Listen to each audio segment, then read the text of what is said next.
2 horas. Y la segunda parte, que fue algo totalmente, bueno, eso que sucedió en Tampico. Y la segunda parte, totalmente diplomática, o sea, no tuvo nada que ver nadie de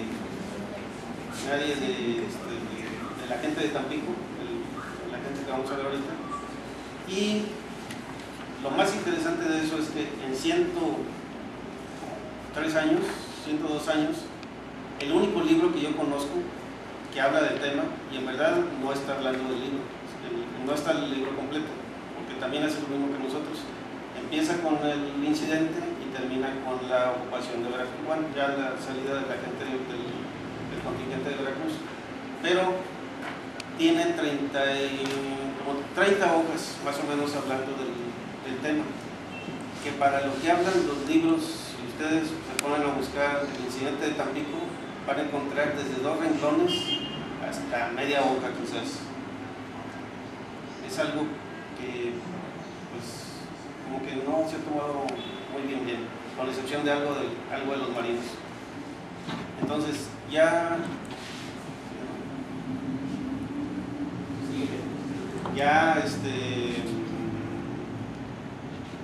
la gente, los principales que van a tomar, que van a participar en esto, va a ser por un lado el general Moreno Zaragoza y por el otro lado el contraalmirante Mayo. Ellos dos son los que tienen el primer conocimiento de lo que sucede.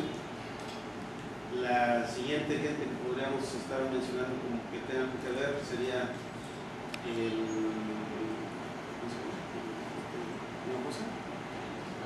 Ramón Hinojosa, el coronel Hinojosa, que es quien hace la detención de los marinos.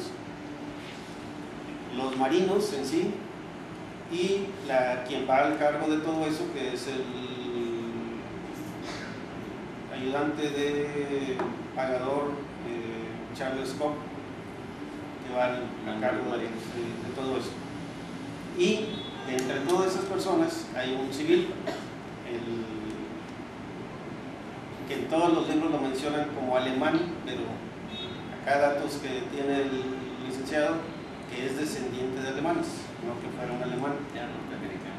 Así es. Entonces por eso había una relación de esta persona con las Fuerzas Armadas de Estados Unidos, que es quien finalmente le proporciona la gasolina y el combustible. Ahora, algo interesante, ¿por qué gasolina? Estamos hablando de un barco de carbón que consume carbón. Bueno, la mayoría de la información está en relación a que era un barco, el consumo de gasolina iba a estar relacionado con unas lanchas, hasta donde hemos visto, nos hemos enterado, relativamente nuevas, quizás del 12 o del 13, 1912-1913, lanchas de gasolina de motor dentro de borda. No hay fuera de borda todavía no hay motores fuera de borda. Ahorita vamos a ver una foto de ahí, precisamente de una lancha de esas que porta el Dolphin. En el caso de los barcos, vamos a hablar, hay dos cosas importantes. Siempre que se menciona el Dolphin, lo mencionamos como el barco insignia del contraalmirante Mayo. Sí es cierto, pero en cierta parte.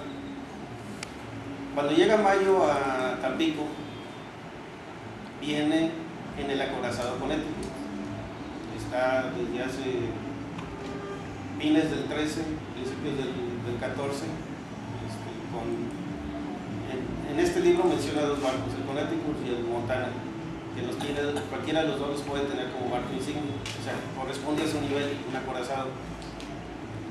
Pero cuando empiezan los problemas en Tampico, cuando cae Ciudad Victoria en noviembre, y que toda esa fuerza de rebeldes se viene hasta Tampico, empiezan el asedio a Tampico por parte de ellos, Y entonces los barcos estacionados en Tampico, tanto americanos como alemanes como ingleses, ven el problema y Mayo, previendo algún detalle que se ponga peor, pide que le manden un barco que hasta se menciona como servicio especial. Ahorita lo vamos a ver ahí en la bitácora. No dice para qué flota está, nada más dice servicio especial. Ese barco resulta ser el Dolphin, que es un barco que en algún momento fue un cañonero, nunca fue un acorazado, o sea, el acorazado, cualquiera, el Connecticut anda de alrededor de 18,000 toneladas. El Dolphin. Explica la diferencia de un acorazado. Bueno, es que está bien, sí. Explica el mientras para que quienes saben por qué uno es acorazado y el otro es. Bueno, los acorazados son barcos muy grandes, entre 18 pudieron llegar en Veracruz, estaba el Nueva York, que pudo llegar hasta 23,000 toneladas, porque ya eran barcos más nuevos. Tanto el Connecticut como el Montana eran barcos relativamente viejos, que cuando llegaron a Tampico ya estaban en la segunda línea. O sea, ya había pasado tanto tiempo que había barcos nuevos que los habían sustituido y ahora pertenecían a la segunda línea de combate. Pero aún así seguían siendo barcos que tenían cañones de 12 o 14, de 10 o 12 pulgadas. Y obviamente su tamaño es mucho mayor, igual tripulación y todo lo demás. ¿Qué significaba eso? Que no podían entrar a Tampico. Sencillo, así. Entonces, el jefe que manda a Estados Unidos a Tampico para que vea lo que está pasando en Tampico, se queda en la boya y no ve lo que está pasando en Tampico. Aún bajo esas condiciones tiene dos cruceros, el Des Moines y no me acuerdo, pero bueno, cualquiera de los dos, pero se menciona que son barcos que aunque pueden entrar aquí, hay fotos del Des Moines aquí en el puerto, no puede hacer maniobras porque sigue siendo un barco grande, 6,000, 8,000 toneladas. Entonces Mayo pide un barco pequeño y resulta que el Dolphin, que ya está prácticamente descontinuado, en algunos libros lo menciona como que ya estaba dado de baja, que ya estaba en mayo del 13, estaba ya asignado a algo así como lo que podríamos considerar como una escuela, como una academia militar, así como que te lo doy para que hagas tus prácticas. Pero cuando empiezan los problemas con México, lo vuelve a recuperar la Armada y se lo manda a Mayo como el barco donde puede ver lo que está pasando. Un barco pequeño, les digo, explorador, ¿sí? Pero ya no es un cañonero, o sea, ya no es un barco de guerra. Después de los servicios que tuvo aquí, así como para terminar su historia, después de los servicios que tuvo aquí, fue barco diplomático, llegó a ser barco presidencial, o sea, ya tuvo otros usos. En algún momento las armas grandes se les quitaron, nada más quedaron ametralladoras, o sea, algo así pequeño, nada más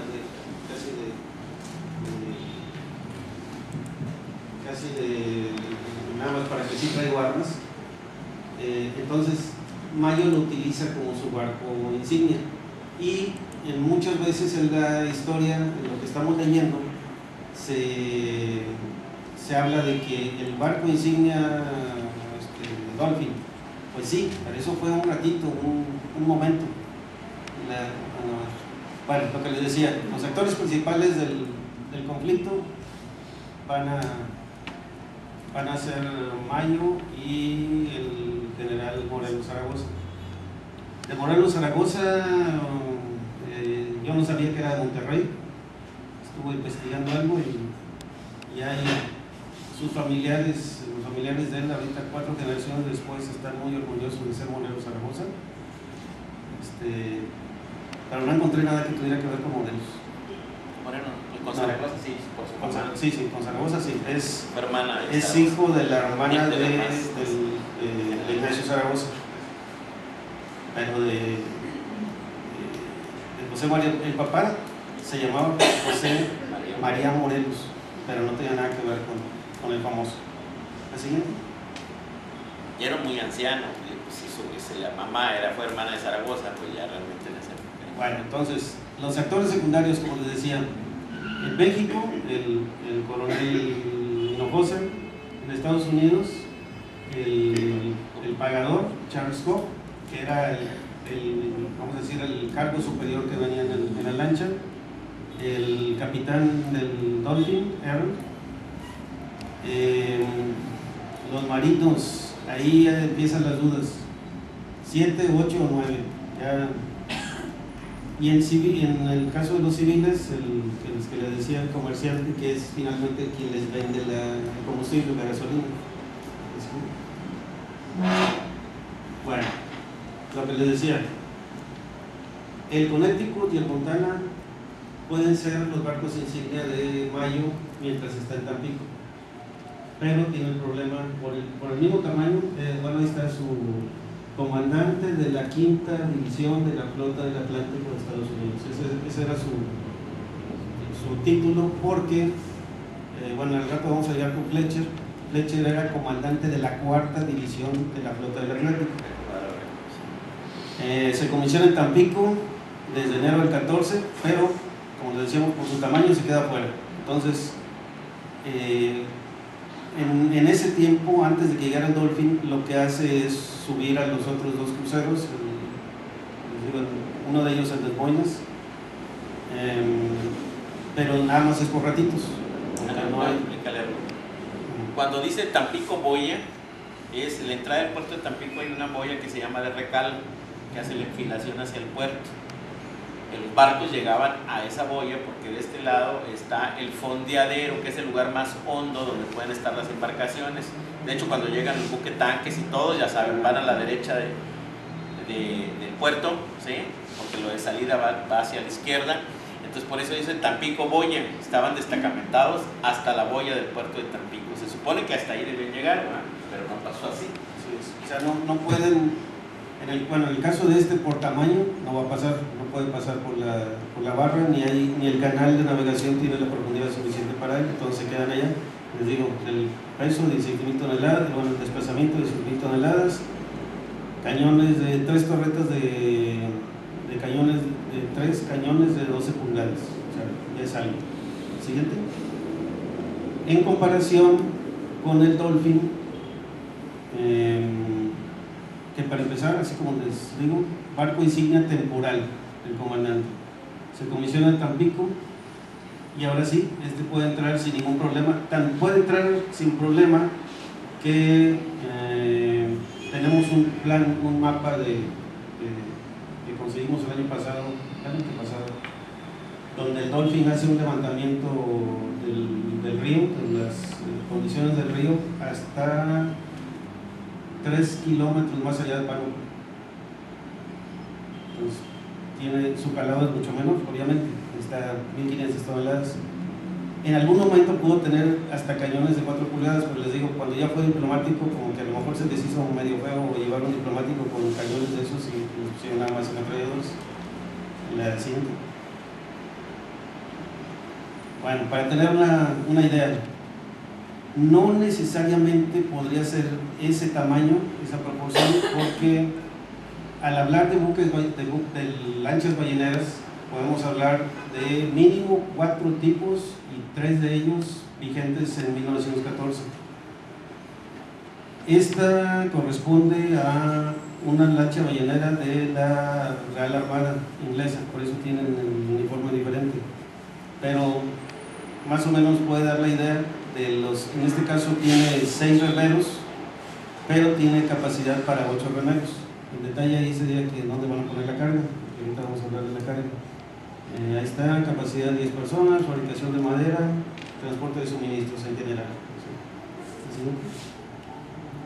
Aquí está lo que les decía, olvídense un poquito de las personas, ahorita voy a hablar de ellas, no tiene nada que ver con el incidente directamente, pero centrémonos en la lancha que está arriba. Esas son de las primeras lanchas de motor dentro de borda, de gasolina, que estuvieron trabajando y que, según se menciona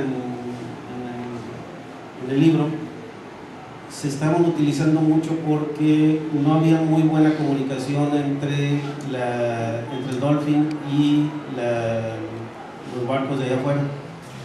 Entonces se utilizaban estas lanchas para llevar los reportes diarios o los reportes cada vez que fuera necesario, y había un consumo de gasolina que se estaba reduciendo y no había forma de conseguirlo.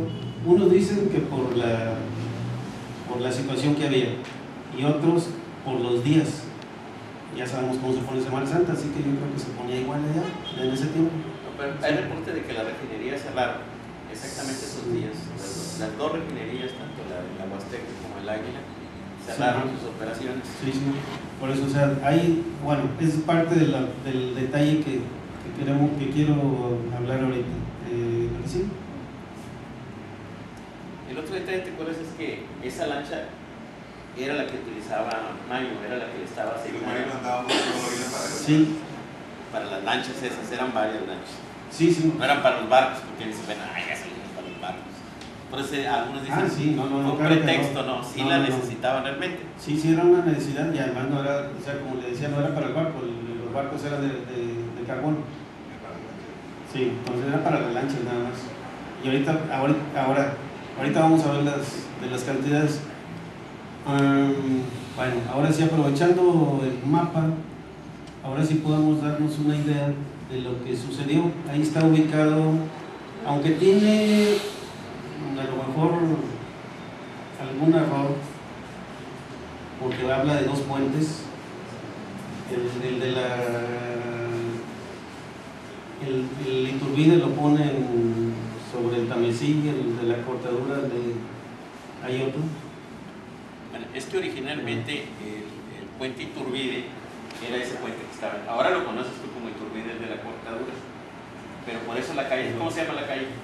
Sí, Iturbide. Es un cambio geográfico que ha sufrido, pero sí, efectivamente, ese puente le llamaron Iturbide y en algún momento le habían llamado Porfirio Díaz. Entonces, toda esa calle que es de Iturbide era el puente Iturbide, que es el que conectaba las antiguas lotes, ¿sí? Y le llamaban de la cortadura al otro. Actualmente, pues, para nosotros geográficamente es equivocado, porque el del Iturbide corresponde al del canal de la cortadura, porque sigue la lógica de la calle que lleva ese nombre hasta la fecha.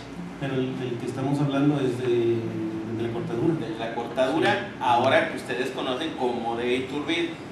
Exactamente. Esa es la aclaración que les hace para que ese es parte de lo que les digo, porque hay libros, escritos que mencionan el puente de Iturbide, el puerto de Iturbide, el canal de Iturbide, así, o sea, no ha habido mucho que investigar, por eso les decía la importancia.